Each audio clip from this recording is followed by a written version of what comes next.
سر 92 سے ہوگا. نحمدہ ونصلی علی رسولہ الکریم اما بعد فاعوذ باللہ السمیع العلیم من الشیطان الرجیم من حمزہ ونفخہ ونفثہ بسم اللہ الرحمن الرحیم. آج کا ہمارا سبق تفسیر سورہ یونس کی آیت نمبر 91 سے لے کے 93 تک ہے. تفسیر سورہ یونس کی آیت نمبر 91 سے لے کے 93 تک ہے. پیچھے بات یہ چل رہی ہے کہ موسیٰ علیہ السلام نے دعا کی ہے اللہ ان ظالمین سے ہمیں نجات عطا فرما اور ان کو عبرت کا نشان بنا دے. اللہ تعالیٰ نے دعا قبول فرما لی. بنی اسرائیل کو سمندر سے پار گزار دیا, راستہ بن گیا. فرعون جب وہاں پہنچا تو فرعون اور فرعون کا سارا لشکر, اس کی ساری طاقت کو اللہ تعالیٰ نے ڈبو دیا اور برباد کر دیا, ہلاک کر دیا. یہاں ایک نقطہ سمجھیے گا. فرانس کے 1960 کا لگ بھگ قریب کا واقعہ ہے. ڈاکٹر مورس بکائے بہت بڑے سائنسدان گزرے ہیں فرانس کے, تو برے علاقے سے اچھے لوگ بھی نکل آتے ہیں. تو اللہ تعالیٰ فرانس والوں کو ہدایت عطا فرمائے جو نبی کریم صلی اللہ علیہ وسلم کی گستاخیاں کرتے جا رہے ہیں. بہرحال اچھے لوگ بھی وہاں موجود ہیں. عیسائی یہ کہتے تھے کہ جو فرعون ہے موسیٰ علیہ السلام والا, اس کی موت طبی موت وہ مرا تھا, یعنی ڈوب کے نہیں مرا. یعنی مسلمانوں کو چیلنج کرتے تھے اور کہتے تھے کہ تم نہیں صحیح کہتے کہ تم وہ ڈوب کے نہیں مرا بلکہ ویسے مرا ہے. یعنی مسلمانوں کے قرآن کو غلط ثابت کرنے کے لیے اس طرح کی توجیحات وہ کرتے تھے. بعض دفعہ لوگ مناظرہ کرتے ہوئے اپنی بات کو سچ ثابت کرنے کے لیے ویسے بھی کوئی بات کر دیتے ہیں. ان کے کسی بڑے نے بات کی تو ان کے مذہب کا یہ حصہ بن گیا کہ فرعون جو موسیٰ علیہ السلام والا ہے. یہ میں کیوں کہہ رہا ہوں کہ فرعون جو موسیٰ علیہ السلام والا ہے, کیونکہ کئی فرعون گزرے ہیں. جو مصر کا بادشاہ ہوتا تھا نا, ظالم اور وہ کافر ہوتے تھے, ان کو فرعون کہا جاتا تھا. جس طرح ایران کا جو ہوتا تھا بادشاہ, اس کو کسرا کہا جاتا تھا. اور کیسر یعنی یورپ والے علاقے کا جو بادشاہ ہوتا تھا اس کو کیسر کہا جاتا تھا. تو مصر کا جو بادشاہ تھا اس کو فرعون کہا جاتا تھا. تو ڈاکٹر مورس بکائے نے 1970 کے قریب تحقیق کی. اصل میں ہوا کچھ یوں کہ دریائے نیل سے لاش جو تھی وہ نکلی, اور جو اس وقت حکومت فرانس کی مصر کے اوپر حکومت تھی, انہوں نے فرانس میں جدید لیبارٹریز میں بھیجا کہ اس کو سیو کر دیا جائے. ہمیں محسوس ہوتا ہے کہ ہمارے کسی بڑے کی یہ لاش ہے. جب انہوں نے ریسرچ کی, ایک ریسرچ ڈی این اے وغیرہ کے ذریعے یہ ثابت ہوا کہ یہ وہی فرعون ہے جو موسیٰ علیہ السلام کے زمانے میں تھا اور غرق ہوا تھا. اور دوسرا یہ ثابت ہوا کہ یہ تو ڈوب کے مرا تھا. اب ڈاکٹر مورس بکائے کہتا ہے کہ کرسچینٹی تو یہ کہتی ہے کہ یہ جو ہے یہ تو طبی موت فوت ہوا ہے. وہاں سے اس کو راہ ملی, ایک چیز بدلنے کے لیے ہوتی ہے, وہاں سے راہ ملی اور اس نے تحقیق کرنا شروع کر دی, اور پھر اس نے کتاب لکھی قرآن, بائبل اور سائنس, مسلمان ہو گیا. تو وہ اس ایک واقعے نے, اس قرآن کی ایک آیت نے اس کو بدل کے رکھ دیا کہ قرآن اتنا سچا ہے. ہمیں تو ابھی پتہ چل رہا ہے, مصر کی حکومت کو بھی پتہ چل رہا ہے کہ یہ ڈوب کے مرا ہے, جبکہ کرسچینٹی یہ کہتی ہے. سو اس نے پھر بائبل کو یہ کہا کہ بائبل کو اللہ کی طرف سے نہیں ہے, یہ لوگوں نے اپنی طرف سے بنائی ہے. وہ تورات اور انجیل جو اللہ نے نازل کی تھی وہ بدل چکی ہے, جبکہ قرآن این سائنس کے مطابق ہے. بلکہ اس نے تو یہاں تک کہا کہ سائنس بہت پیچھے ہے, قرآن تو بہت آگے ہے. یہ میں ایک ماہر سائنسدان کی آپ کو بات بتا رہا ہوں.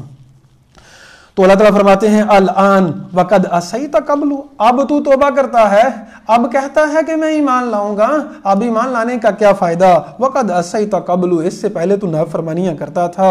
وکنت من المفسدین, اور تو فسادیوں میں سے تھا, تو فساد کیا کرتا تھا, ظلم کیا کرتا تھا. اب تیرے ایمان کا کوئی فائدہ نہیں ہے.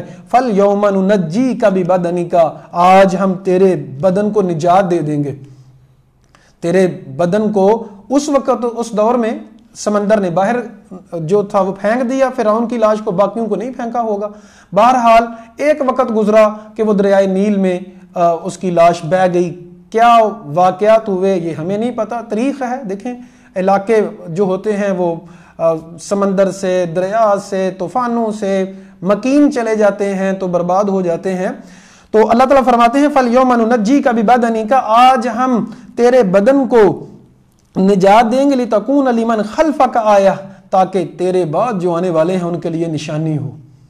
تو یہ نشانی اب نکلی، اور اب یہ جو ہے مصر کے جو ہوتا ہے عجائب گھر، وہاں فرعون کی لاش آج بھی پڑی ہوئی ہے، اور وہی ڈاکٹر مورس بکائے نے ہی اس کو سیو کیا ہوا ہے، کیمیکل لگا کے اور اچھی طرح سے اس کو سیو کیا ہوا ہے تاکہ وہ لاش بگڑے نہ۔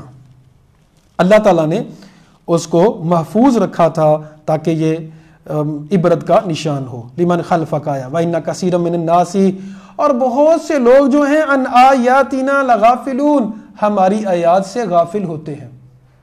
اکثر لوگ غافل ہوتے ہیں، تو جو لوگ دیکھنا چاہیں، عبرت حاصل کرنا چاہیں، تو ان کو پتہ چلے کہ رب علی کل شیء قدیر ہے۔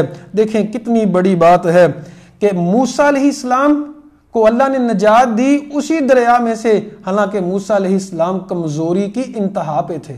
جب بچے پیدا ہوئے، موسیٰ علیہ السلام جب پیدا ہوئے تھے تو اللہ تعالیٰ نے وحی کی آپ کی والدہ محترمہ کی طرف کہ صندوق میں ڈال کے یا کسی چیز میں ڈال کے دریا میں پھینک دو۔ دریا میں پھینک دیا، اب وہ بچہ فرعون کے محل میں، اور کتنا بڑا رب کا کرم اور فضل دیکھیں موسیٰ علیہ السلام کے اوپر کہ جو سب سے بڑا دشمن ہے، کتنے زیادہ ہزاروں بچوں کو قتل کر دیا گیا صرف اس وجہ سے کہ ایک بندہ آنے والا ہے جو میری بادشاہت کو تباہ کرے گا، اور وہی موسیٰ اس کے گھر میں پرورش پا رہا ہے، اور اسی دریا میں اللہ تعالیٰ نے فرعون کو برباد کر دیا، حالانکہ فرعون اپنی طاقت کی انتہا پہ تھا۔ تو اللہ تو علی کل شیء قدیر ہے۔ وَلَقَدْ بَوَّأْنَا بَنِي اسرائیل، اور ہم نے بنی اسرائیل کو وہاں سے تو نکل گئے، مصر کو تو چھوڑ دیا، لیکن مبوّأَ صِدْقٍ، سچی جگہ عطا فرمائی، پکیزہ جگہ عطا فرمائی، وَرَزَقْنَاهُم مِّنَ الطَّيِّبَاتِ، اور ہم نے ان کو رزق عطا فرمایا پکیزہ، فَمَا اخْتَلَفُوا، پکیزہ رزق کون سا تھا؟ من سلوہ عطا کیا، پھر ان کی ڈیمانڈ کے مطابق اللہ تعالیٰ نے 12 چشمے بھی نازل جاری کر دیے، اور بھی بہت سی نعمتیں۔ آج تک جتنی قومیں گزری ہیں سب سے زیادہ ظاہری طور پہ جو نعمتیں اور جو سہولیات لیں وہ بنی اسرائیل کی قوم نے ہی لی تھیں۔